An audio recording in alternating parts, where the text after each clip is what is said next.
जय हिंद दोस्तों, नमस्कार। मैं लोकेंद्र, मध्य प्रदेश पुलिस, और हमारे साथ है नीलेश पुलिस वाला। जैसा कि आप लोग एमपी पुलिस की तैयारी कर रहे होगे या अन्य किसी विभाग की तैयारी कर रहे होगे और आपके अंदर जैसी जिज्ञासाएं रहती हैं मध्य प्रदेश पुलिस में किस प्रकार मेडिकल रहता है, और आप लोगों के अंदर बहुत सारी जिज्ञासाएं रहती है। इस वीडियो को आप अंत तक देखिए। नीलेश सर आपको विधिवत बताएंगे कि मध्य प्रदेश में मेडिकल कैसे होता है, कौन से फॉर्म भरे जाते हैं, पूरी डिटेल देखिए और नीलेश सर बताएंगे, और इसके बाद में हम आपको कुछ बताएंगे। नीलेश सर बताइए। जय हिंद दोस्तों। सर्वप्रथम बात ये आती है कि आपका आखिर मेडिकल होता कब है और क्या प्रोसेस रहती है, ये सारी हम इस वीडियो के माध्यम से बताएंगे। आप पूरा वीडियो देखिएगा तो एक एक प्रोसेस आपको समझ में जाएगा आखिर मेडिकल कब और कैसे होता है। तो बात बच्चों की मन जहन में आता है सवाल एक कि आखिर सर मेडिकल में कहीं हमें बाहर तो ना कर दिया जाए। तो भाई आप इस वीडियो को आप पूरा देखेंगे तो आप समझ में आएगी आखिर कैसी कैसी प्रोसेस रहती है मेडिकल की। और आप अगर जान लें कि मेडिकल में ये प्रोसेस होती है तो आप निसंकोच निडर से आप अपना मेडिकल देने आओगे और आराम से आपका मेडिकल हो जाएगा। तो सर्वप्रथम बता दूं कि मेडिकल आपका होता कब है। तो बता दूं, आपका रिटर्न टेस्ट का रिजल्ट और आपका फिजिकल दोनों के बाद आपकी मेरिट जैसे आएगी उसके बाद होगा जिला अलॉटमेंट। मतलब नंबर के अकॉर्डिंग आपका जिला अलॉटमेंट होगा। जिला अलॉटमेंट होने के बाद जिस भी जिला में आपको दिया जाएगा, मतलब जो भी जिला आपको मिलेगा उस जिले में आपका मेडिकल देने जाना होता है। तो सर्वप्रथम बता दूं आपको कि जिस जिले में आप मेडिकल जिस दिन भी मेडिकल देने जाएंगे तो आपको ये रखना है ध्यान कि जब भी आप मेडिकल जाएं तो उससे पहले आपको जो है पूरी तैयारी से जाएं। आप ये ना सोचें कि मेडिकल में विभाग ही आपकी व्यवस्थाएं करता, रहने खाने से लेकर ये सभी। तो आप ये दिमाग से निकालें, आप खुद अपनी व्यवस्थाएं लेके जाएं। एक दिन में तो हालांकि मेडिकल हो जाता है, लेकिन संख्या वाला अगर ज्यादा रहेगी, ज्यादा संख्या में आप रहोगे तो 2 दिन में आपका मेडिकल हो जाएगा। ठीक है, तो ध्यान ये रखना है आपको, आप 2 दिन की तैयारी के हिसाब से मेडिकल देने आएंगे। तो जिस दिन भी आपका मेडिकल होगा तो मेडिकल संभवतः पुलिस लाइन में टेंट के अंदर होता है, लेकिन कई जगह होता है मेडिकल आपका हॉस्पिटल में। तो हॉस्पिटल में ब्लड टेस्ट वगैरह, ये छोटी मोटी टेस्ट वगैरह जो होते हैं वो पुलिस लाइन में ना होके आपका हॉस्पिटल में होता है। ठीक है, तो सर्वप्रथम आपको क्या काम कराया जाएगा, आपको टेंट के अंदर बिठा दिया जाएगा। टेंट के अंदर बिठाने के बाद आपका होगा सर्वप्रथम डॉक्यूमेंट वेरिफिकेशन, डॉक्यूमेंट चेक होंगे आपके, है ना। जो भी डॉक्यूमेंट्स हमने आपको एक बताए होंगे कि आखिर कौन कौन से डॉक्यूमेंट्स आपको ले जाना है और कितनी फोटो आपको लेके आना है, नेक्स्ट वीडियो हम हमको बता देंगे। ठीक है, डॉक्यूमेंट्स का एक सेपरेट वीडियो अलग से बना देंगे। उसके बाद आपको एक अनुप्रमाणन फॉर्म होता है, वो 5 पेजों का होता है, 5 पेजों का, और 15 कॉलम रहते हैं उसके। तो उसमें रहता है आपका नाम, आपके पिताजी का नाम, माताजी के नाम, भाई का नाम, आपके जितने परिवार सदस्य सारे लोगों का नाम रहता है, प्लस एड्रेस आपका पूरा बारीकी से एड्रेस रहता है। बारीकी से मतलब आपका अगर गांव के रहने वाले तो गांव में कौन सी गली में, कौन से मोहल्ले में, वार्ड नंबर क्या है, मतलब सारा उसमें एड्रेस लिखा हुआ होता है। ठीक है, और नेक्स्ट लिखा हुआ था आपका नॉमिनी कि भाई अगर आपकी खुदा ना खास्ता अगर आपकी डेथ हो जाए तो नॉमिनी को ही आपकी जॉब मिलेगी, तो उस हिसाब से आप नॉमिनी का नाम भर दें। ठीक है, हालांकि अगर आप कभी चेंज कराना चाहेंगे नॉमिनी तो हो जाता है, लेकिन लंबी प्रोसेस रहती है, तो ध्यान रखना आप नॉमिनी का नाम ही आप अपने भर दें कि आप जिसका भी आप जॉब देना चाहेंगे। ठीक है, नेक्स्ट होगा। उसके बाद फिर आपकी ये सारी प्रोसेस होने के बाद आपको ले जाया जाता है हाइट के लिए। हाइट नापी जाएगी आपकी। आप रूल बुक में देख लें कि आपको किस कैटेगरी से तो कितनी हाइट चाहिए आपको, उस हिसाब से आप, ठीक है, तो आपकी नापी जाएगी हाइट जैसे ही हो जाए आपकी हाइट के बाद आपकी होगी।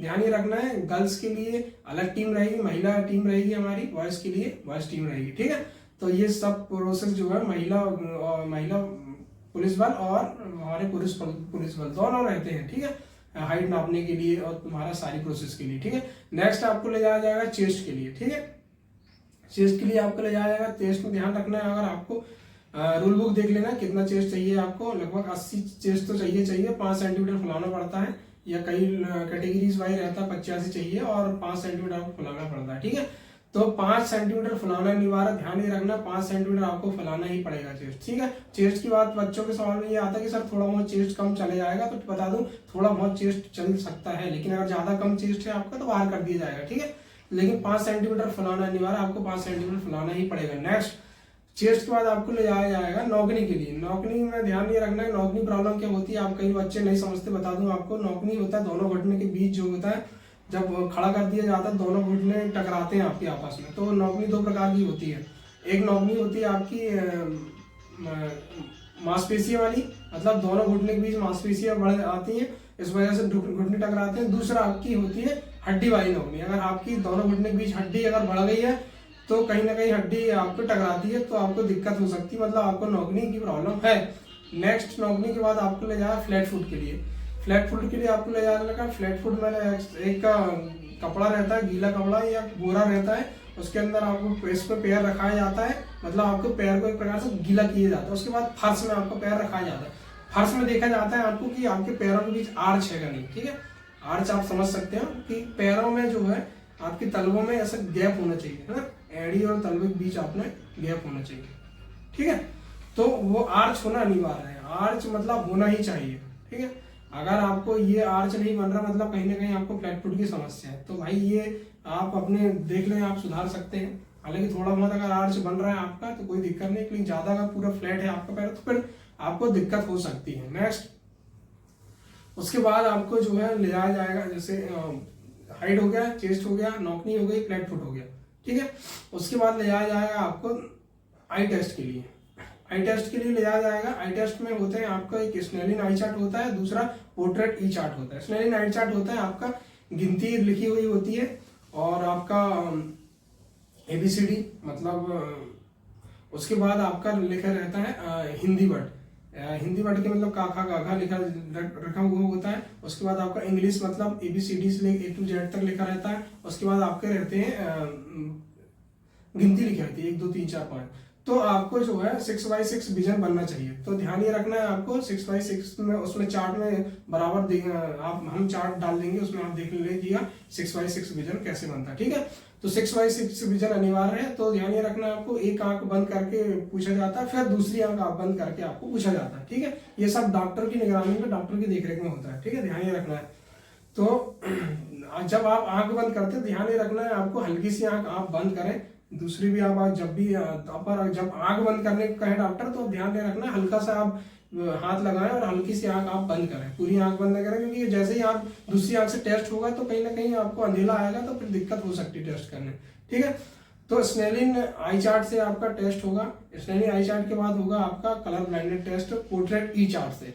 तो देख सकते हैं आप, पोर्ट्रेट ई चार्ट से होगा आपका कलर ब्लाइंडेड टेस्ट। एक पोर्ट्रेट रहता है, उसके अंदर शब्द लिखे रहते हुए, आपको वर्ड जो भी हिंदी के और कुछ इंग्लिश के लिखे हुए रहते हैं, तो आप उसको चेक करके देख लें। अगर आपको प्रॉपर तरीके से दिख रहा है तो ठीक है, अगर आपको नहीं दिख रहा है, बहुत सारे कलर होते हैं उसमें, कलर के अंदर एक अंक छुपा हुआ होता है, तो आपको ध्यान ही रखना, वो अंक आपको बताना पड़ता है कि आखिर लिखा क्या हुआ है। तो आप अगर पूरी तरह से बता देते हैं, स्पष्ट अगर बता देते हैं तो ठीक है, नहीं तो अगर आप नहीं बता रहे मतलब कहीं ना कहीं आपको कलर ब्लाइंडनेस प्रॉब्लम हो सकती है, मतलब आपको दिक्कत हो सकती है मेडिकल के समय, ठीक है। आई टेस्ट हो गया। ये आई टेस्ट होने के बाद आपको ले जाया जाता है हॉस्पिटल ब्लड टेस्ट करने के लिए, ठीक है। ब्लड टेस्ट के लिए आपको ले जाया जाता है। ब्लड टेस्ट क्यों होता है? ब्लड टेस्ट क्यों होता है? कहीं ध्यान इसलिए होता है कि कहीं ना कहीं आपको गंभीर बीमारी तो नहीं है, इसलिए आपका ब्लड टेस्ट होता है, ठीक है। तो ब्लड टेस्ट आपका होगा, आपको ब्लड निकाला जाएगा, उसके बाद लगभग 2 से 2.5 घंटे बाद आपकी ब्लड रिपोर्ट आ जाएगी। उसमें दिख जाएगा कि आखिर आपको कहीं गंभीर बीमारी तो नहीं है, ठीक है। नेक्स्ट ब्लड टेस्ट जैसे ही होगा आपको ले जाया जाएगा एक्सरे के लिए। एक्सरे चेस्ट का एक्सरे होता है, कहीं आपको चेस्ट का एक्सरे आपका होगा, हालांकि नॉर्मल होता है, आप घबराएं बिल्कुल नहीं, तो चेस्ट का एक्सरे होगा आपका। और कई बार होता है, कई जगह मेडिकल होता है, BP भी नापा जाता है आपका, तो ये सब नॉर्मल है, आप बेफिक्र हैं, ऐसा कुछ नहीं, घबराएं बिल्कुल नहीं आप, ठीक है। रही बात कान टेस्ट की, तो कान टेस्ट के लिए कई जगह आपका कान टेस्ट होता है, कई बार आपका कान टेस्ट नहीं होता। तो कान टेस्ट के लिए बता देता हूँ आपको। कान टेस्ट में ध्यान ये रखना है आपके, जब भी कान टेस्ट करवाएं, आप जब भी मेडिकल देने आए तो आप 2-3 दिन पहले आपका कान आप साफ करवा लें। काम ऐसे थैला छाप से ना करवाएं आप, मतलब कोई रोड में जो ठेले में बैठे रहते हैं उनसे ना करवाएं, आप स्पेशलिस्ट कान के डॉक्टर से चेक करवाएं, ताकि अगर आपके कान में मैल होगा तो मैल आसानी से निकाल देगा, और कोई भी प्रॉब्लम होगी तो डॉक्टर जो स्पेशलिस्ट रहेगा वो आसानी बता देगा कि यार भाई आपके कान में क्या दिक्कत है। तो आपको ये ध्यान रखना है, आप जब भी मेडिकल टेस्ट कराने आए तो आप ये सारी चीजें को आप एक बार अपने गवर्नमेंट हॉस्पिटल जाके सब चेक करवा लें, तो आपको कहीं कोई दिक्कत नहीं आएगी, ठीक है। तो कान टेस्ट होता है, और कान टेस्ट में एक बार होता है, घंटी टाइप की होती है, उसमें बजा के देखा जाता है कि आप कहीं से मतलब बहरे तो नहीं है, मतलब एक टेस्ट टाइप होता है। तो आप ये रखें, ऐसा घंटी झुंझुना के बजाते देखा जाता है कि भाई कितने बार बजी, मतलब टन टन जैसे बजाते हैं ना, कितने बार बजी, तो वो बताना होता है आपको। तो ये टेस्ट होता है कान में। तो यही होता है। और मेडिकल में तो ऐसी और कोई, जैसे सर बच्चों के कमेंट आ रहे थे सर प्राइवेट पार्ट में क्या क्या चेकअप होता है? प्राइवेट पार्ट में कुछ नहीं, बस वैसे ही सामान्य है, बस देखा जाता है, बस ऐसे ही है, बाकी और कुछ नहीं। प्राइवेट पार्ट में आप बेफिक्र रहें, ऐसी कोई नहीं। कई लोग होते हैं जैसे पाइल्स की बीमारी है तो सर कोई प्रॉब्लम तो नहीं आएगी, तो ऐसी कोई बीमारी नहीं है पाइल्स की, तो ऐसी कोई प्रॉब्लम नहीं आएगी, बेफिक्र रहें आप। जैसे बच्चे पूछ रहे थे सर हाइड्रोसील का कैसा क्या चेकअप होता है या नहीं होता है? नहीं, हाइड्रोसिल का चेकअप नहीं होता, आप बेफिक्र रहें, हाइड्रोसिल का ऐसा कोई चेकअप नहीं होता है। लेकिन फिर भी आप अपनी हाँ, तैयारी के साथ आए, तैयारी क्योंकि से आए। विभाग में कब नियम परिवर्तित हो जाए हाँ। कुछ पता नहीं है। और कुछ बच्चों के जैसे सर कमेंट रहते कि सर हमारी 67.5 है, सीना कम फूल रहा है, उनके बारे में? नहीं, थोड़ा बहुत हाइट, थोड़ा बहुत की बात कर रहा हूँ, लेकिन अगर आपको ज्यादा समस्या है तो फिर प्रॉब्लम आपको हो सकती है। उसके लिए कोई बिल्कुल विभाग आपको ऐसा कोई सपोर्ट नहीं करेगा कि आपकी 2 सेंटीमीटर हाइट कम है तो विभाग सपोर्ट करेगा। तो ऐसे आप सोच लेके बिल्कुल ना आए, ना ही आप सोचें कि सेटिंग होती है, कोई सेटिंग नहीं होती, फेयर काम होता है, ठीक है। जैसे बच्चे एक दिन कमेंट कर रहे थे कि सर कुछ उस समय हो जाता है मेडिकल के समय, क्या हो जाता है? आदान प्रदान। नहीं नहीं, ऐसा कोई पैसा वैसा नहीं चलता, आप दिमाग से निकालें। अगर तो आप ऐसी हरकतें करेंगे तो फिर कहीं ना कहीं आपके ऊपर FIR हो सकती है, ठीक है, ऐसी हरकतें करें तो। क्योंकि अधिकारी के मूड में कब कैसा मूड पलट जाए अधिकारी का कोई गारंटी। तो आप ये सब दिमाग से निकालें भैया, आसानी से हम बता रहे हैं ना आपको, मेडिकल टेस्ट जो होता है आपका बिल्कुल सादा सिंपल होता है, आप बेफिक्र हो, आप आसानी से, सिर्फ फॉर्मेलिटीज रहती है, ठीक है। और बहुत सारे सवाल जवाब रहते हैं डॉक्यूमेंट से संबंधित रहते हैं, तो डॉक्यूमेंट से संबंधित एक हम वीडियो बना देंगे। जैसा कि आपको सर ने बताया, जैसे सीना रहता है किसी का सर जैसे 83 रहता है, 5 फुलाना है, तो उनके लिए कुछ कहना चाहोगे? सीना कम कर ले?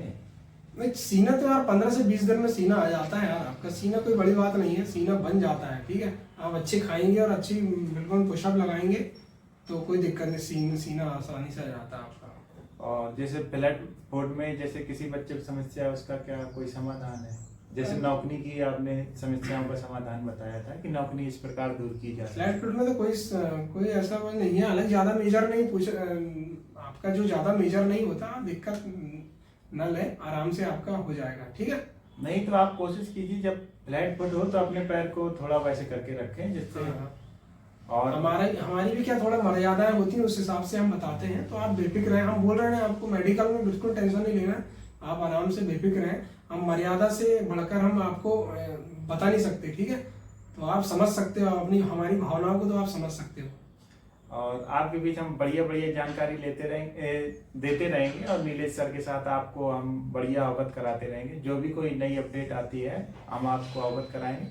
और अगर आप हमारे चैनल पर नए आए हैं तो सब्सक्राइब कर लीजिए। और जैसा कि आप जानते हो कि हम रात में आपके सवालों का जवाब देने के लिए हम और नीलेश सर लाइव आते हैं। और आप जय हिंद, जय भारत। जय हिंद।